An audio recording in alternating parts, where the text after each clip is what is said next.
Good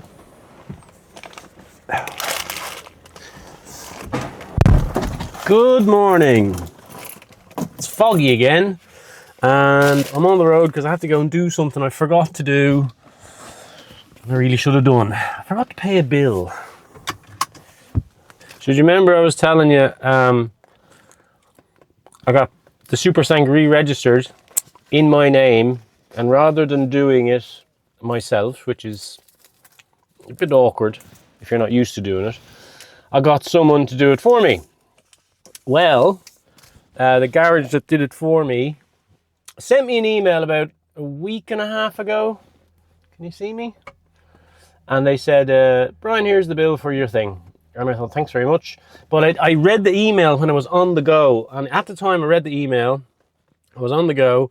And I thought, I'll do that now when I get home. And I didn't. Normally when I'm doing that, I star the email. You know the way you can kind of highlight the email so it's in your highlighted thing?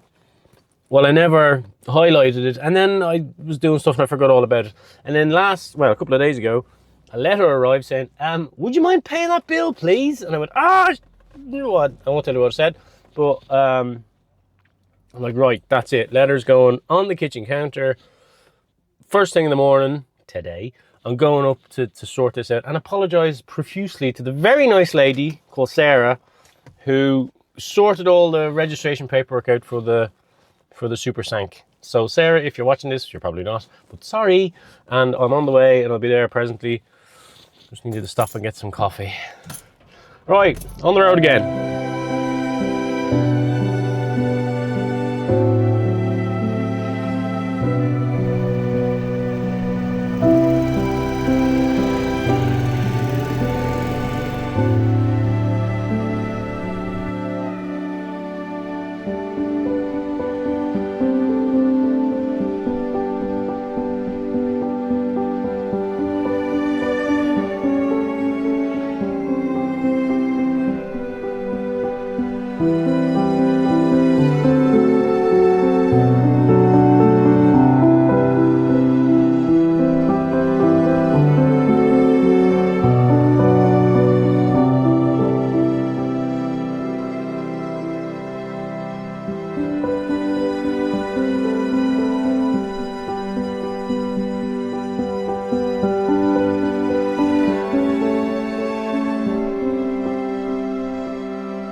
Nippy this morning. Welcome to Bénévent-l'Abbaye, which is a little, what do they call it? A little city of culture. It's a little town near where I just was paying the bill for the Super Sank. But they have a cool cathedral here that's on the way of St. James, the Camino de Santiago. And in the grounds of the cathedral, they have this tiered medicinal garden that's free to wander around. So I thought I'd come and have a look because I've never been here before. Quite pretty. It's very foggy, but I'd say on a sunny summer's day with all the colours out, quite lovely. There's still a few colours out. Have a look.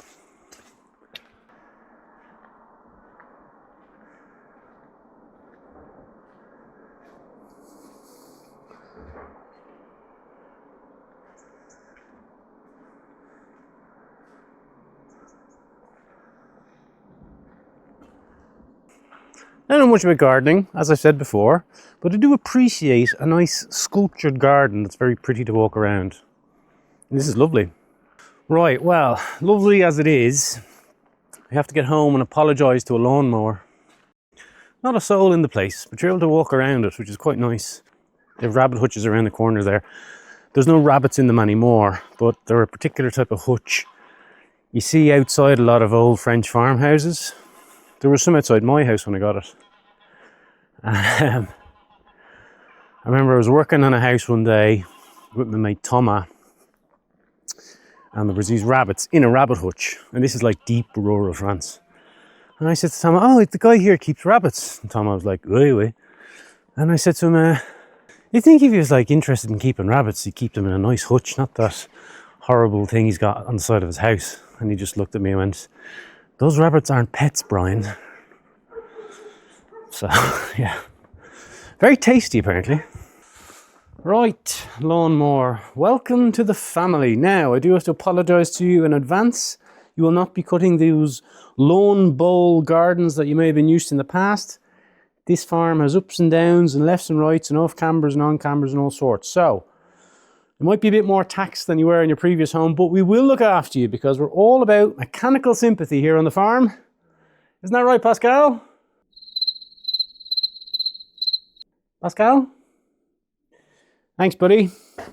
Okay, let's get you to work.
I'm quite happy with that. Very happy with that. Yeah, this garden's a bit all over the place and there's molehills and dips and rises and the whole thing. But I handle it quite well. And if I keep on top of it, brilliant. So we'll see how that one proves itself over the next few months. But it's definitely on the top of the line mower, but it's a good one. And I'd say if you had like a normal garden, if you moved to rural France and you had like a normal garden, something like that would do you. I don't think you'd need to go, you know, 6 grand, 6 grand for a new lawnmower because they are mega expensive over here for like the Hondas and the Husqvarnas and the Stills and all that. But I'm delighted with that little one. That'll do me. Right, we have to go and see if the cable I bought to finally solve my electrical issue in the boot room is going to be long enough, because I bought a really good electrical cable, but I bought it for something else. And that something else wasn't the problem. And the problem is the cable powering my septic tank. So if the cable I bought, the decent one, is long enough, I'll change that out.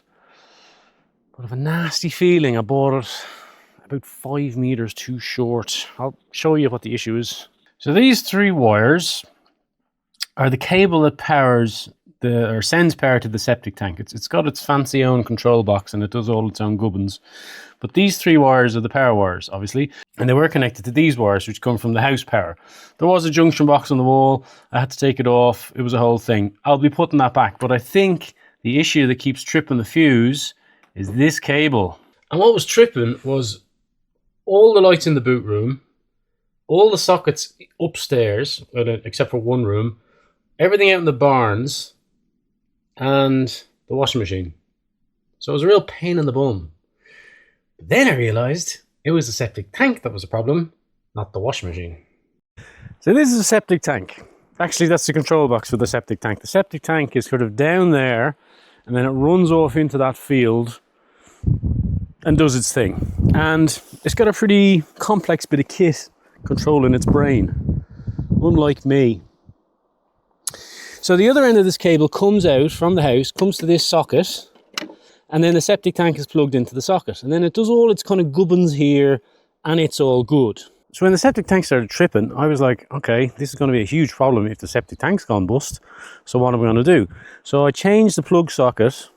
I didn't change the plug socket. I unplugged the septic tank from the plug socket it was plugged into, the one that kept tripping, plugged it into another extension lead, ran that into my house, and sort of tested it for most of the weekend to just see if it would trip. And it didn't. It worked perfectly, nothing tripped, everything was cool and groovy, which is great because it means it's not the septic tank, it's not the socket, this socket. So it's either this little socket, where it plugs in there, or that cable, which goes all the way into the house to those wires you've just seen beside my water boiler. Now, that's a very easy fix if I have enough cable. So that cable comes all the way from the control box up here, in here, and into where you've seen it inside in the house. Sensible Brian is saying you have 10 meters of cable. It's probably going to be enough, but you should probably get 15 meters of cable to be sure. And Asher will give it a go, Brian is saying.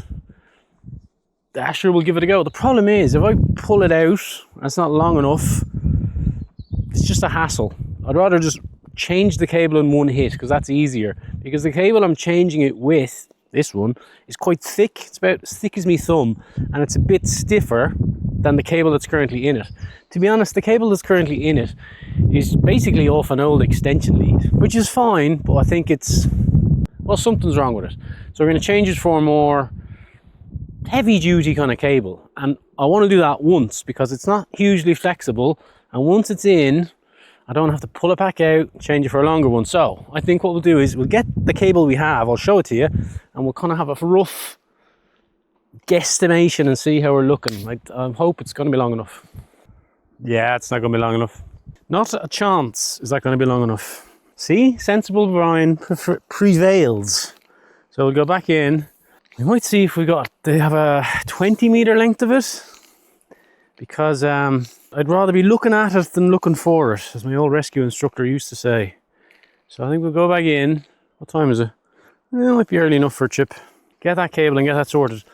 You know, the only thing I didn't check before we go rushing off to buy this new cable. So I've checked from the house to the septic tank, and I've checked the cable, and I've checked the plug socket, and I've checked the plug and the timer it was in. I've checked all of those things, but I haven't just checked the cable on its own.